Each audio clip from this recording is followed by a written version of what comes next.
باب من تحدث بعد الرکعتین ولم یستجع،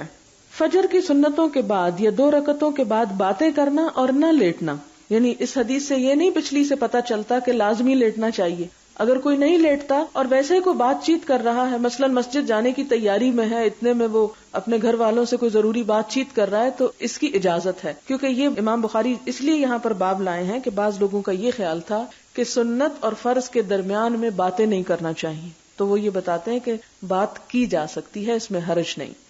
حدثنا بشر بن الحکم قال حدثنا سفیان قال حدثني سالم ابو النضر عن ابی سلمہ عن عائشہ رضی اللہ عنہا ان النبی صلی اللہ علیہ وسلم کان اذا صلی سنت الفجر، کہ نبی صلی اللہ علیہ وسلم جب فجر کی سنت پڑھتے، فإن كنت مستيقظة، اگر میں جاگ رہی ہوتی، حدثنی تو آپ مجھ سے بات چیت کرتے، وإلا استجع،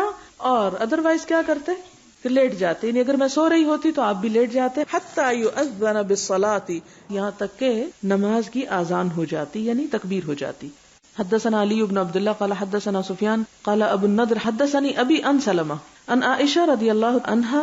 ان النبی صلی اللہ علیہ وسلم كان يصلي ركعتين فإن كنت مستيقظة حدثني وإلا استجع قلت لسفيان فإن بعضهم يرويه ركعتي الفجر قال سفيان هو ذاك. پچھلی حدیث کی طرح